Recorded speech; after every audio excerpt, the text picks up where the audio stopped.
Hola a todas, a todos y a todes. Hoy día nos encontramos nuevamente en Pizarra Abierta, ¿cierto?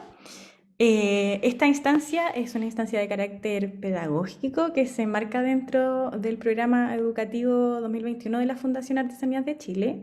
Yo soy Catalina, encargada de educación, y hoy como es la semana de vuelta del segundo semestre, quisiera desearles como un buen retorno, un buen semestre a todos.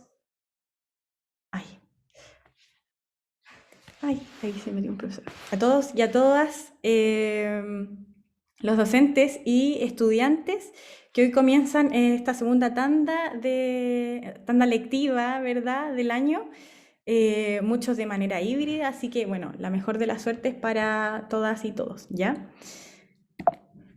Bueno, como ustedes saben, nosotros pertenecemos a la red de fundaciones de la Presidencia de la República que presiden las primeras damas de turno, ¿verdad? Y bueno, somos impulsores y protectores de las tradiciones artesanas ancestrales que definen el patrimonio cultural. Creamos y potenciamos canales de comercialización para más de 2.300 artesanos y artesanas que pertenecen a la red. A través del área comercial, cultural y de desarrollo realizamos diversas actividades como esta, por ejemplo, que tienen como fin salvaguardar las tradiciones y oficios de las y los cultores que habitan en el territorio, ¿verdad? Bueno, como les comentaba, esto obviamente es pizarra abierta, esta es la 9ª sesión que tenemos y lo que revisaremos hoy serán aquellos oficios que vimos durante el primer semestre y cómo se relacionan efectivamente con el día que se conmemora hoy, ya que hoy día es el Día de los Campesinos y las Campesinas. Así que vamos a verlo también, vamos a abordarlo por ahí.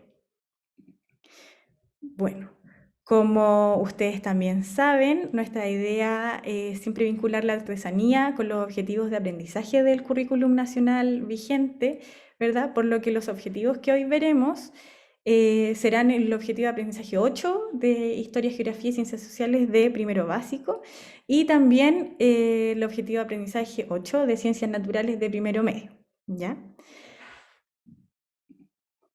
Bueno. Para empezar y para comenzar a refrescar el conocimiento, ¿cierto? A levantar ciertos conocimientos previos, que probablemente aquí veo a varias personas que siempre se conectan, entonces quisiera preguntarles yo, ¿qué oficios de la artesanía recuerdan haber visto durante el primer semestre de Pizarra Abierta? O por ejemplo, ¿qué oficio revela esta imagen?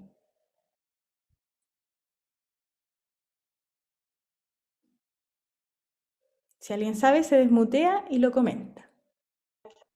Las moditas, Es el bordado. O las sea, perdón, moditas la costureras arpillera, que ¿cierto? bailaban. Las arpilleras, ¿verdad? Las arpilleras, Esa. efectivamente, bueno, arpilleras que se vinculan mucho con el bordado y la lanigrafía, ¿cierto? Eso lo vimos en la pizarra abierta, en una de las primeras pizarras abiertas del semestre pasado, ¿verdad?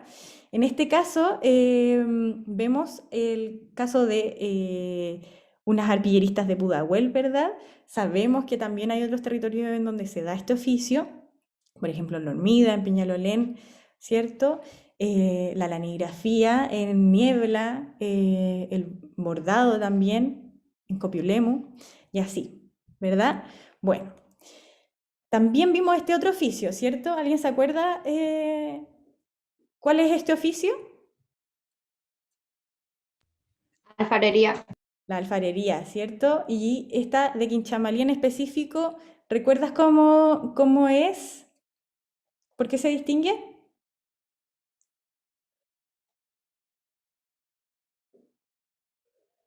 No sé si te acuerdas Por del su color. por su color, ¿cierto? ¿De qué color es?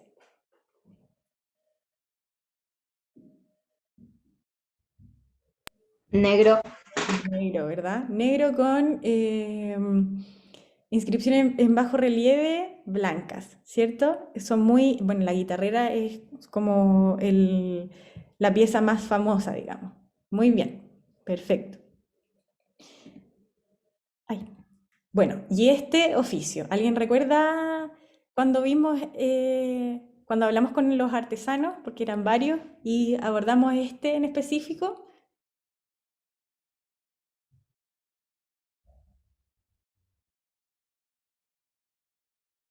Si no, no importa. Él en específico es Abel Mamani, ¿verdad? Aquí está creando una de sus bandolas, ¿cierto? Abel Mamani se autodefine como Luriri, ocultor de bandola aymara, ¿verdad? Él es del Alto Hospicio de la región de Tarapacá, ¿verdad? En esta oportunidad hablamos no solo con él, sino que también con otros dos artesanos que también se dedicaban a la construcción de instrumentos de manera artesanal, ¿verdad? Las ocarinas de Sergio García y las pifilcas de Víctor Cuminao, ¿verdad? Súper.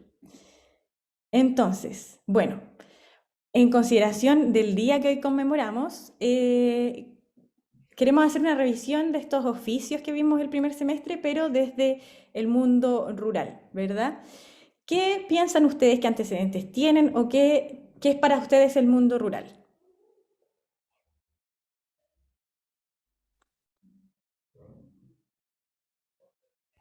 Algo más campesino. ¿Ya? Algo más campesino que la urbe, ¿cierto? Muy bien. ¿Qué podemos ver en esta imagen, por ejemplo? Un Ovejas. campo. Ovejas. ¿Y se alcanza a ver qué pasó con las ovejas? Aquí algo les pasó a las ovejas. No sé si se alcanza a apreciar. Están esquiladas. Exacto, muy bien. Efectivamente, están esquiladas. Efectivamente, la esquila de ovejas es algo que obviamente es una actividad que se genera en el mundo rural, claro, donde hay espacio para mantener a las ovejas, para que ellas circulen libremente y evidentemente en algún momento del año extraerle su pelaje, ¿verdad? Así que efectivamente, esta imagen es de Puerto Octay, de la región de los lagos. Entonces, bueno, en consideración de todo lo que estamos pensando, ¿cierto? Podemos llegar a esta conclusión quizás preliminar, que es cuando hablamos sobre el mundo rural, pensamos, claro, en paisaje, en flora, en fauna y modos de vida de ciertos espacios geográficos estipulados bajo el concepto de ruralidad. Este abarca la interrelación dinámica entre las personas, los recursos naturales y las actividades económicas, ¿cierto? Así como la densidad de su población y su organización, ¿verdad? Esto, bueno, obviamente queda muy al aire todavía, pero vamos a ir profundizando. Esta imagen que está aquí es Socaire. Socaire es una localidad rural justamente de la región de Antofagasta, ¿ya? Súper. Entonces, ¿qué es mundo rural? Bueno, es algo difícil de definir, ¿cierto? Porque hay muchos territorios rurales y efectivamente son muy diversos, entonces no podríamos encasillar el concepto de ruralidad en una definición inamovible. Pero efectivamente, cuando hablamos de mundo rural, podemos hacer referencia a lo relativo con la vida al campo, ¿cierto? Como decía una de las invitadas, sus dinámicas y actividades, ¿cierto? Sol- no solo responde, aquí dice, no solo responde a la geografía en donde se habita, sino también a las formas de vida expresadas en la actividad de sus condiciones, ¿cierto? Y si bien hay una definición, no se tiene consenso internacional sobre esta debido a la gran variedad de mundos rurales, ¿verdad? Bueno, porque claro, obviamente mundos rurales hay en todo el mundo, entonces sería un poco complejo abordarlos como transversalmente. Si bien hay evidentemente una definición, pero claro, entendemos que hay muchos, hay una diversidad amplia. En cuanto al plano local, se estipula que un territorio rural es aquel que se genera producto a las relaciones dinámicas entre las personas, las actividades económicas y los recursos, caracterizado principalmente por un poblamiento cuya densidad es inferior a 150 habitantes por kilómetro cuadrado. Claro, en comparación a los espacios urbanos, ¿cierto? En los espacios urbanos hay mucha más densidad de personas. Pero en este caso, solo se hablaría de una población máxima de 50.000 habitantes, ¿verdad? Estas son definiciones extraídas relacionadas a la ruralidad, extraídas de la Biblioteca del Congreso Nacional de Chile. Entonces, hoy, bueno, en la actualidad en Chile, el mundo rural representa un 25% de la población del país, de las que un 70% se encuentra concentrada entre las regiones de O'Higgins y los lagos, ¿verdad? Entonces, podríamos pensar que la mayoría del mundo rural se encuentra efectivamente entre O'Higgins, Maule, Ñuble, el Biobío, Araucanía, los ríos y los lagos, ¿verdad? Aquí abajo hay unas imágenes de algunos lugares que son efectivamente localidades rurales, como Puerto Octay, por ejemplo, en la región de los lagos, Colchane, en la región de Tarapacá, Rari, en la región del Maule, y Trapatrapa, en la región del Biobío. Si alguien ha ido a alguno de estos lugares, sería súper interesante que también lo comente, ¿ya? O si alguien, por ejemplo, vive en una localidad rural también, muy interesante que se plantee. Así que no teman a abrir su micrófono y comentar, ¿ya? Por mientras seguimos. Perfecto. Bueno, como les comentaba, si nos dedicamos a investigar, podremos encontrar muchos referentes teóricos que nos hablan sobre el mundo rural, ¿cierto? En el caso de, bueno, ese es el caso de Edelmira Pérez, quien es catedrática de la Facultad de Estudios Ambientales y Rurales de la Pontificia Universidad Javeriana de Colombia, ¿cierto? Y ella nos comenta lo siguiente. En los últimos años se ha fortalecido el debate acerca de lo que es el mundo rural. Los diferentes enfoques conducen a construir una nueva visión que modifique la imagen que solo la asocia con lo agrícola. Hoy en día, el mundo rural se ve como el ámbito en el cual se desarrollan múltiples actividades económicas y sociales a partir de los recursos naturales y de los diferentes pobladores que allí se encuentran. Actividades ligadas a procesos de agroindustrialización, turismo, agroforestería, pesca, explotaciones mineras y elaboración de artesanías son apenas algunos ejemplos de la gran variedad de actividades económicas que no eran claramente reconocidas por la visión sectorial sobre el mundo rural, ¿verdad? Bueno, efectivamente, esta aproximación al concepto que nos plantea Edelmira, no es la única, por supuesto, no es la única forma de verlo, pero claro, es una forma un poco más diversificada de este concepto. Y bueno, esta docente invita a pensar y repensar el concepto de ruralidad, ¿verdad? Ya más ligado a tiempos actuales, ¿cierto? Tiempos que sin duda han llegado a todos los rincones de los territorios, pero sin olvidar efectivamente la esencia prístina que mantienen estos espacios, ¿cierto? Pero obviamente, indudablemente, bueno, hay nuevas formas de ver el mundo rural también. Entonces, continúo. Perfecto. Bueno, más en específico, sabemos que el territorio de Chile es largo y durante su historia anterior y posterior a lo que hoy conocemos como Estado-Nación de Chile, lo agrícola ha estado siempre presente a la actividad de quienes habitan y han habitado esta tierra, ¿cierto? Entonces, es así como los campesinos y las campesinas, quienes habitaban los territorios rurales, eh, han estado también presentes, evidentemente, a lo largo de toda la historia. De esta manera, llegó la reforma agraria. Este es un hito que marcó un antes y un después en la vida campesina y el mundo rural, ¿verdad? La ley 16.640, conjuntamente a la ley 16.625 de sindicalización campesina, fue promulgada en el gobierno de Eduardo Frei Montalva el día 28 de julio de 1967. Por eso hoy en día, hoy, el 28 de julio, se celebra este día. Esta consideraba nuevas leyes que incorporan a los campesinos y sus familias a la propiedad de la tierra trabajada, el mejoramiento de la productividad agrícola y la reestructuración de organismos públicos que tenían relación con la agricultura, así como la posibilidad de sindicalizarse. Asimismo, se estableció que ningún habitante del territorio podía ser dueño de más de 80 hectáreas. De lo contrario, serían expropiadas y redistribuidas como terreno excedente. En 1976 se le cambió el nombre a Día Nacional del Trabajador Agrícola y desde 1980 se denominó como Día Nacional del Campesino. En el año 2015, durante el gobierno de Michelle Bachelet Jeria, este día conmemorativo fue renombrado como Día Nacional de las Campesinas y los Campesinos, con el fin de dar relevancia correspondiente a las identidades femeninas del mundo rural y sus diversas labores dentro de él, ¿verdad? Bueno, acá abajo tenemos algunas fotografías de campesinas y campesinos labrando la tierra, ¿cierto? Esto es como ya muy gráfico, efectivamente. Obviamente en el mundo rural se hace mucho más que esto, pero una forma de graficarlo, ¿verdad? Más que nada a cómo nace el Día de las Campesinas y los Campesinos. Bueno, por otra parte, ya acercándonos más a la artesanía, ¿cierto? Devolviéndonos a esto, yo quisiera leerles este extracto de una estudiante. Ella se llama Karina Espinosa y ella escribe lo siguiente.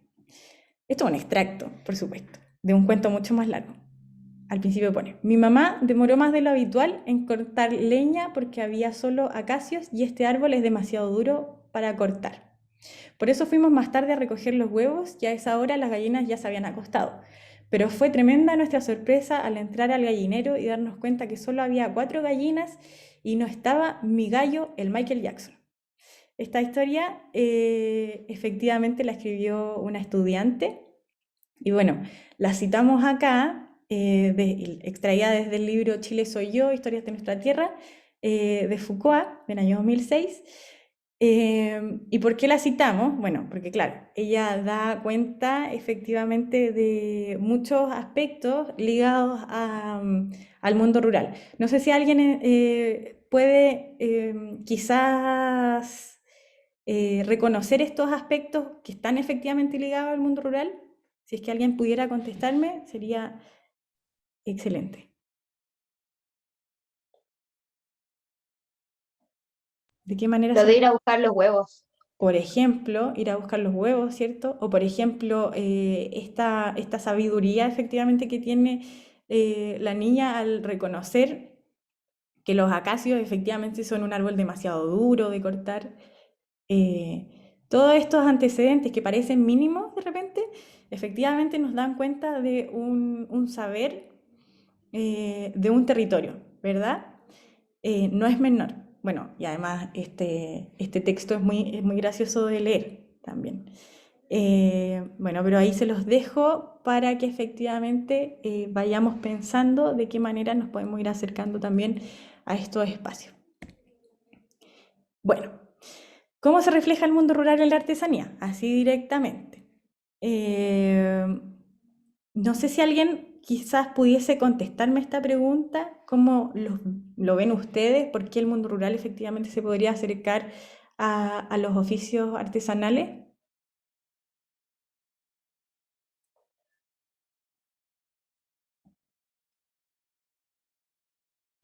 Porque pueden conseguir los materiales más fácil. Claro, ¿por qué? ¿Por qué sería así? Porque pueden, por ejemplo, la lana, la madera. Está más cercano a la materia prima, ¿cierto? Sí, Súper, muy bien, efectivamente.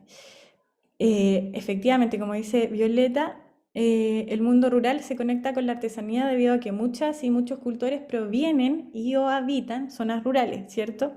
Creando sus piezas de uso doméstico como cántaros, recipientes, vestimenta, aperos para sus animales, etc. La gran variedad y diversidad de piezas artesanales, ¿verdad? No solo objetos utilitarios son realizados por cultores y cultoras de sectores rurales, también crean piezas ornamentales alusivas a la vida en el campo, ¿cierto? Acá abajo, ¿qué ven ustedes? ¿Qué detectan en estas imágenes en relación al mundo rural y la artesanía?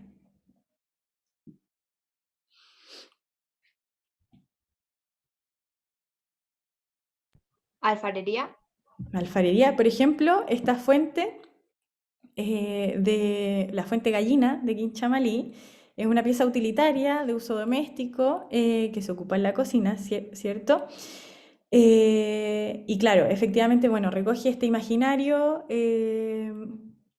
efectivamente bueno, su nombre lo dice, fuente gallina, y es demasiado figurativa, ¿verdad? Se nota que es una gallina, ¿verdad? Entonces, como más o menos recoge este imaginario de esta localidad.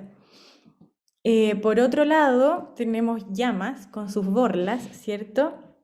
Las borlas son formas de marcar a los animales. Entonces, cada familia tiene sus propios colores para distinguirlo a la distancia, digamos. Entonces, esto tiene que ver con la fauna que vive conjuntamente a ellos, ¿verdad? Y los animales que crían. Por otra parte, tenemos el huanco de laurel de José Neigual, un artesano de Liquiñe, ¿cierto? Un artesano. Este mamulfe o tallador crea piezas que ayudan efectivamente a la vida doméstica, ¿verdad? Y no solo huancos, sino que también otras piezas como la yaguín, por ejemplo. Esta pieza también es de uso doméstico, se ocupa para cocinar, y con esta pieza él se adjudicó el sello de excelencia, ¿ya? También muy interesante para revisar. Y bueno, más a la derecha tenemos una lanigrafía. En este caso ya no sería quizás utilitaria, ¿cierto? Sino que más ornamental, ¿verdad? Esta lanigrafía es creada por las bordadoras de Miramar, de Niebla, de la región de los lagos, ¿ya? Y bueno, en este caso efectivamente también estas artesanas recogen su imaginario, su entorno natural más cercano, eh, y efectivamente aquí muestran esta escena de unas personas mariscando, ¿cierto? Entonces también la artesanía denota mucho del lugar en donde se crea, ¿verdad? La identidad de los y las artesanas, ¿verdad? No solo a nivel material, por ejemplo, como el huanco o la fuente gallina, que aquí vemos efectivamente la greda, la madera, sino que también en otros casos mucho más figurativos, en donde, por ejemplo, la confección de este paisaje, ¿cierto? Como en el caso de la lanigrafía, nos da cuenta del entorno. Así que esto es muy importante para tenerlo en consideración. Bueno, ya haciendo una retrospectiva de los oficios revisados, lo que vimos el semestre pasado, ¿cierto? Ligándolo obviamente al mundo rural. Bueno, podemos hablar efectivamente de las bordadoras de Copiulemu, de la región del Biobío. Cuando hablamos de las arpilleras, vimos efectivamente la diferencia que tenía entre la lanigrafía y el bordado, ¿cierto? Entre esta última categoría abordamos la localidad de Copiulemu, lugar donde se cultiva el oficio del bordado desde los años 70, cuando Rosemary Primbecker, quien conocía el oficio y lo trajo desde Isla Negra, alentó a un grupo de mujeres a desarrollar este oficio.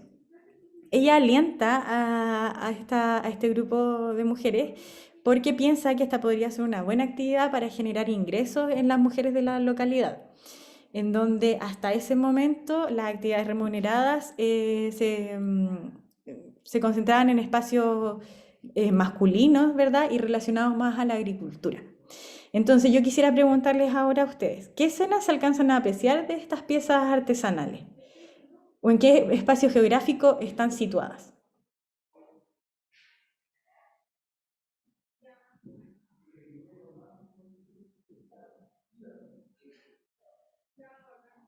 Por ejemplo, en el caso de la El- imagen, perdón, ¿alguien habló? Puede ser como un campo o algo así, Perfecto, por con ejemplo, los la trilla. árboles. Súper, muy bien. Efectivamente, un entorno natural, ¿cierto? Por ejemplo, la trilla. ¿Alguien sabe qué es una trilla?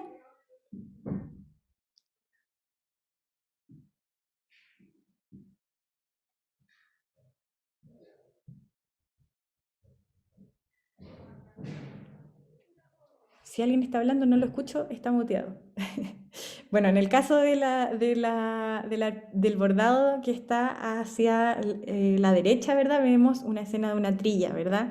Que esto efectivamente es una actividad muy ligada a los espacios rurales, ¿cierto? Al campo, a la vida del campo. Perfecto. Bueno, por otra parte, revisamos efectivamente la cerámica, vimos, obviamente, abordamos la alfarería y la cerámica y vimos efectivamente que más allá de su diferencia técnica, también tomamos el concepto de territorialidad mediante estos oficios, ¿cierto? Analizamos el caso de la cerámica innovativa de Guangualí, cuando invitamos efectivamente a Mariana Huerta, esta ceramista, la cual es producida por un grupo de ceramistas que que hábilmente crean piezas inspirándose en su entorno natural. Por ejemplo, aquí, ¿en qué ustedes, al ver estas imágenes, en qué se inspiran las piezas de cerámica de Guangualí? Estas piezas que vemos acá. En animales, En animales, perfecto. ¿Tú qué animales alcanzas a ver?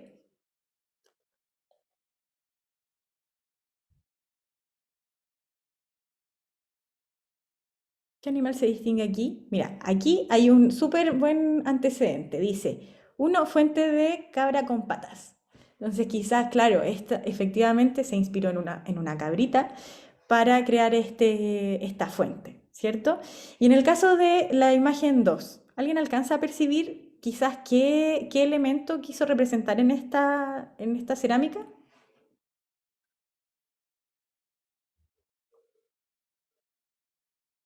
La naturaleza. La naturaleza. ¿De qué manera? No sé, es que lo que puedo ver son como formas de hojas o algo así. Perfecto.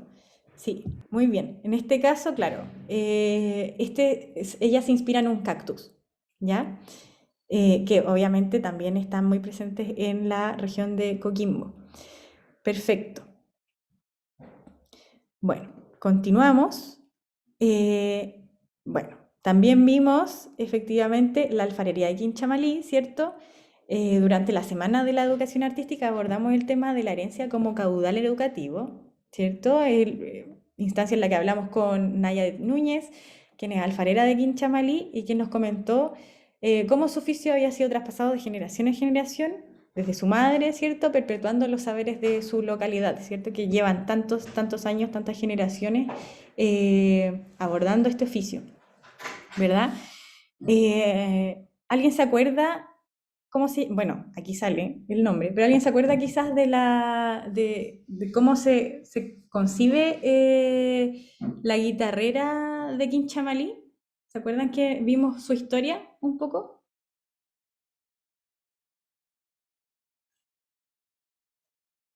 O quizás en qué se inspira.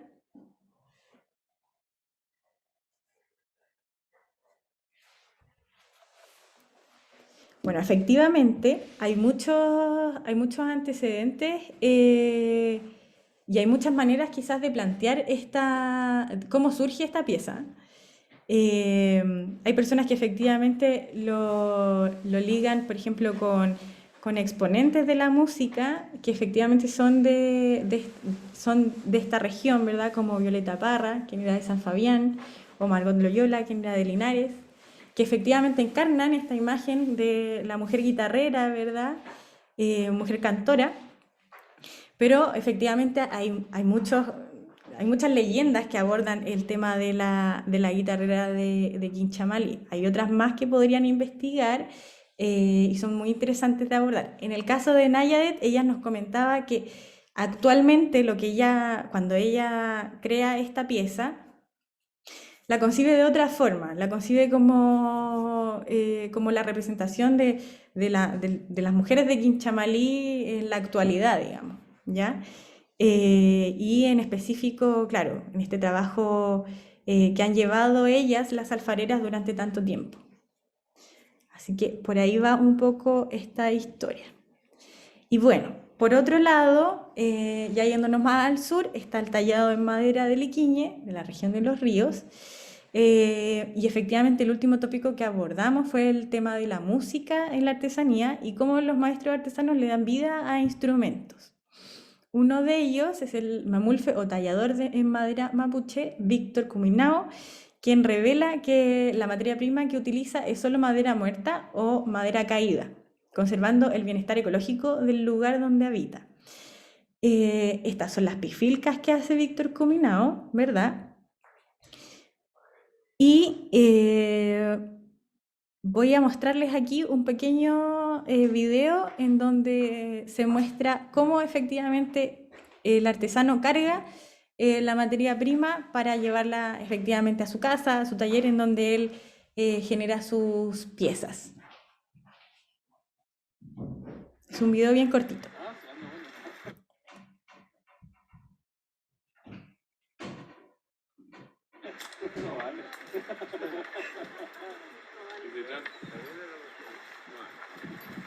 Ahí se va.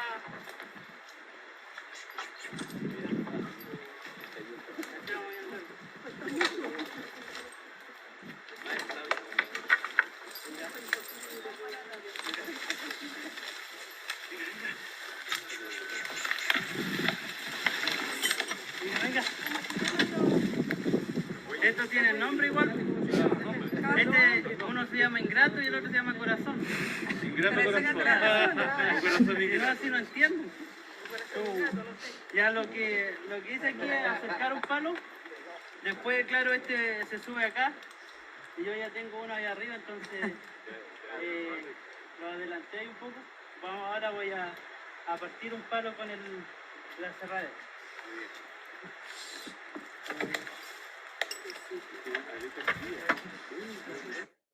Perfecto. Entonces, ¿de qué manera ven ustedes que, o sea, de qué forma el artesano recolecta esta madera? ¿Con qué? Bueno, aquí se ve claramente con qué animales se ayuda, ¿cierto? Sí, ¿Con qué animales? con vacas. Con bueyes, ¿cierto? Muy bien. Perfecto. Bueno, y efectivamente, cuando él nos comenta que solo utiliza madera caída, ¿de qué manera está ayudando efectivamente o resguardando el medio ambiente que lo rodea?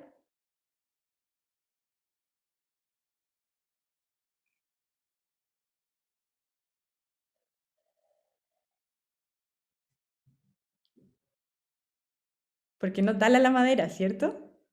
Él no tala ningún árbol para generar sus piezas. Él efectivamente va al encuentro de esta madera que han cortado otras personas o que se ha caído de manera natural y se la lleva a su casa efectivamente para hacer sus piezas.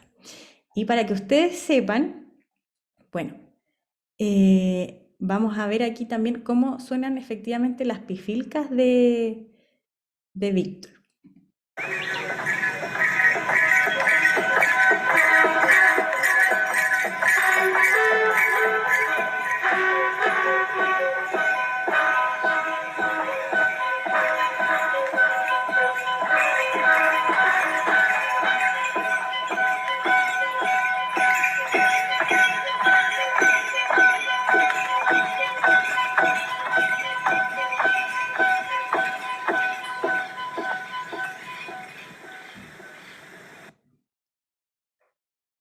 Súper. ¿Hay alguna pregunta hasta el momento? No se olviden que se pueden desmutear cuando quieran. Bueno, ahora para concluir vamos a analizar 3 piezas de la artesanía que efectivamente, bueno, que ya revisamos, ¿cierto? Y abordan un poco el tema del mundo rural, ¿verdad? Entonces aquí está la fuente cactus de Huanhualí, de la región de Coquimbo, el bordado en la trilla de Copiulemu, de la región del Biobío, y la pifilca de madera, efectivamente de Víctor Cuminao, este artesano de Liquiñe, ¿verdad? Entonces, ¿de qué manera cada pieza se conecta con su lugar de origen? Vamos a volver a verlas.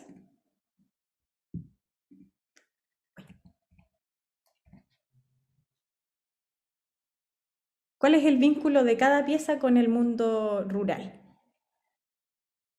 ¿O de qué manera se refleja el mundo rural en la materia prima de cada pieza también? Pueden ir abordándolo de a una.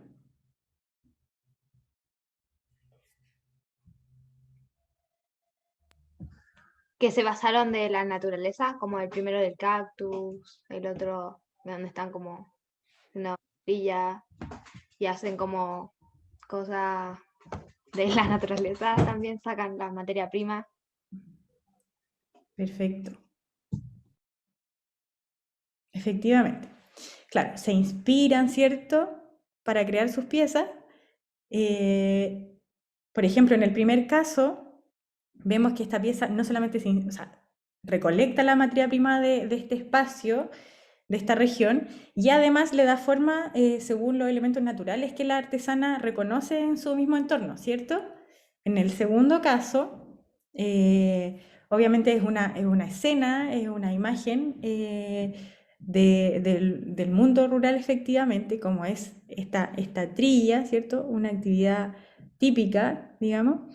Y en el tercer caso, claro, el artesano aquí está súper vinculado con la materia prima de su entorno y con esto crea efectivamente esta pieza, ¿verdad? Perfecto. Entonces, vamos a la actividad 2 y a mí me gustaría que ustedes me comentaran, yo sé que aquí hay algunos docentes que ya saben esta historia. Me gustaría que ustedes me comentaran de dónde será esta pieza o qué elementos vemos en esta pieza que nos dan cuenta de su lugar de origen.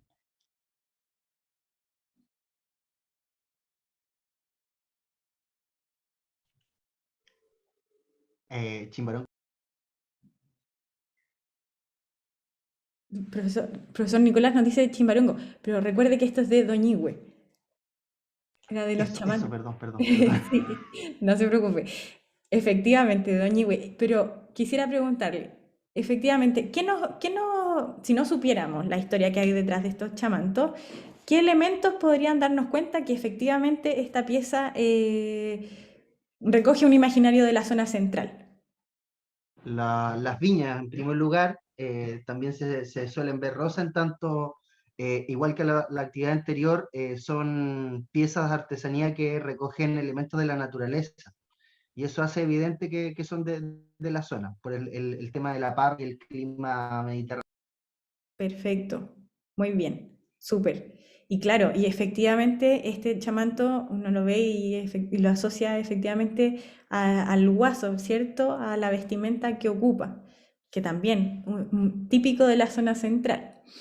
Muy bien. Entonces, para terminar ya esta pizarra abierta, vamos a hablar un poco de quién es Julia Peralta Monsalva, ¿ya? Ella vive en Doñihue, que efectivamente también es una localidad rural. Ella es una chamantera de este lugar. Ella aprendió a tejer cuando tenía 8 años, ya que su madre también hacía chamantos. Cuando le enseñó a hacer sus primeras labores, que es como le llaman a los dibujos en sus tejidos. Y efectivamente ella comenta que de manera casi autodidacta y solo a través de la observación hizo su primer tejido. Así continuó toda su vida haciendo chamantos para guasos, quienes conocen su destreza y conocimiento en el oficio, confiándole en la creación de sus mejores prendas para fiestas locales como el rodeo, ¿cierto? Ella comenta, ningún chamanto, ningún diseño es igual a otro, son todos únicos, declara la artesana. Uno de sus mayores logros dentro de su labor, según ella comenta, de su labor como tejedora, fue entregarle de manera personal un chamanto al Papa Juan Pablo II cuando visitó Chile en el año 1987. Y bueno, Julia Peralta continúa vigente en su oficio, el cual le legó a su nieta, Daniela, quien efectivamente también sabe cómo se genera la confección de estas piezas. ¿Ya? ¿Hay alguna pregunta, alguna duda, algún comentario? Yo voy a dejar de compartir para que nos veamos en caso de que haya efectivamente algún comentario. Perfecto. Muchísimas gracias a todos y a todas por asistir a esta pizarra abierta, la primera del semestre, ¿cierto? Obviamente sigan sintonizando la pizarra abierta. Tenemos, bueno, nuevos oficios que revisar. Hay varios que no hemos visto todavía. Así que si es que efectivamente ustedes como docentes o como estudiantes quieren revisar cómo se acerca la artesanía a estas instancias pedagógicas, ¿cierto? Queden súper atentos y atentas a estas pizarras abiertas, ya que se vienen muchísimas más, ¿ya? Así que eso. Un saludo a todos y que estén muy bien. Nos vemos en 2 semanas más en la próxima pizarra abierta. Chao. Chao, que estén muy bien.